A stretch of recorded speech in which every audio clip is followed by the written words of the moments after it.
Good day to you, I'm LionHeartBlue, and welcome once again to another episode in our Scrap Mechanic Survival CoOp series with JohnathanRaymaker, and we are using the Fant Mod. In the last episode we built a new, larger farm and surrounded it with concrete for some sort of low-level protection. In today's episode we will commence building the watering system and we'll plan our first large crop, which does throw up an interesting surprise, so stick around for that. Let's go! We decided we wanted to use the grow sensors that are available as part of the Fant Mod. They allow you to sense if a plot has been planted on, if the plant's growing, if it's been watered or fertilised. And we want to use it to detect if a plot needs watering, and if so, water it. So we give the sensor a bit of a test with some unexpected results.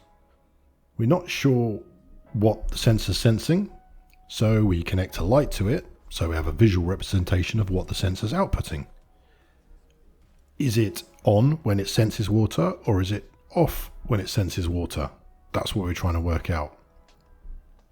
So the lights come on. So there is water. Yeah, and it's detected that it needs fertiliser. Thinking that we have this all worked out, I get crafting the water cannons and more of the sensors, so we've got one for every cannon.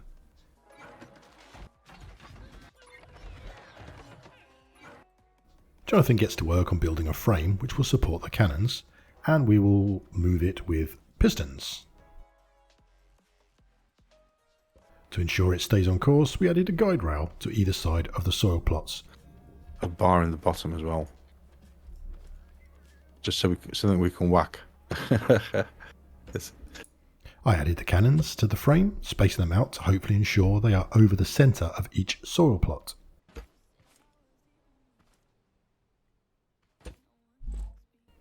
And I added the sensors below.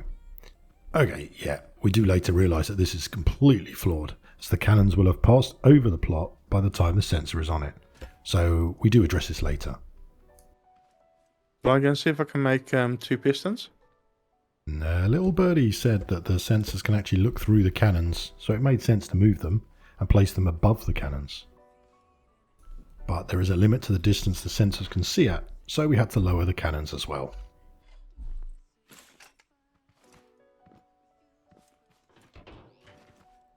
And I moved the sensors.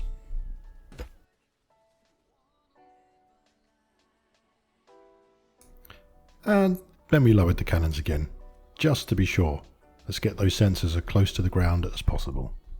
I don't remember the exact distance, so we'll have to maybe give it a go. If it doesn't work, we'll know why. The word on the grapevine was that there is a large piston available with this mod, which would mean we wouldn't need to craft lots of normal pistons, which would also require a large amount of component kits. So we gave that a go. And had mixed results. It kept shaking through our guide rails. Whoa. Okay, now that's gone into the other side of the wall. So it's going left to right. So we're going to need normal pistons and lots of component kits. So off we went.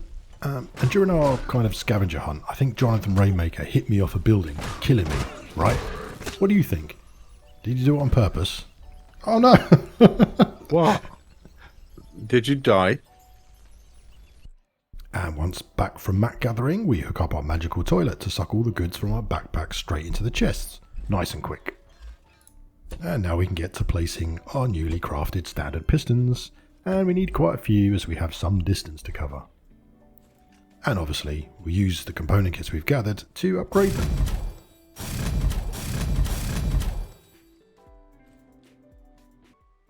Then I make a very poor attempt to mimic the logic I used on the farm in my solo survival series, which I did copy from Fant anyway.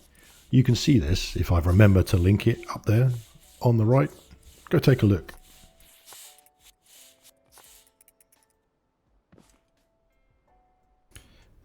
We're still having water sensor issues as well. I couldn't get my head around the logic of when the sensor is on or off and what it's telling us.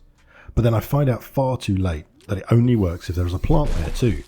But that will come in another video. Not here, sadly. Jonathan put together a repeater to get the cannons firing. mainly because we are mixing our SM vanilla knowledge with this modded version and pretty much making a mess. Very liney.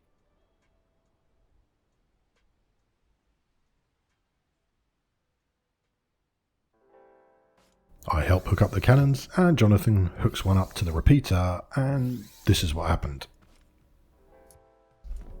So I'm going to grab this one here, put it in there. The moment of truth is, there we go. And now it just keeps going on and on and on.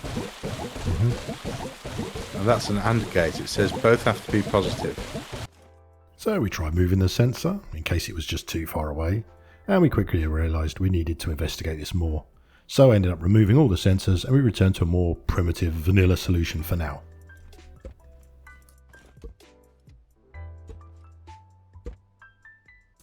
We don't need the old farm anymore, so I dismantled it. I've already repurposed some of it anyway for our new farm. And it's good to retrieve some of these mats. And I get to play with the recycler a little bit more as well. After another trip to getting even more component kits, we upgraded the rest of the pistons, so it can now span the entire farm. Oh, look at that. I think we're just about making it. Oh, it may actually hit those last ones. And this is what we have at the moment. It's okay. I mean, it's quicker than using buckets anyway. Pause a few times. That's funny doing them. Yeah. But, I mean, this might actually already do it. 2 missed. And while Jonathan finishes off the water system, I complete the wall around it. I also added a small lip around it to give the bots a little more to break through. We planted up a decent crop of blueberries, oranges and beets, but had an unexpected surprise. Oh, wow. Why have we got... So, are we going to get raided 4 times? Oh, dear. I might not join next week's episode at this rate. Or is it No, I bet you we're having a level 3, a level 3, a level 4, and a level 4. And I bet you, by the time this is finished planting up... Oh, no. Do you know what we've done? So, please join us next time to find out how this quadruple raid goes. Thanks for watching. See you then. Probably planted on 4 sections. I'm probably standing on the crossroads of four sections here. Are we?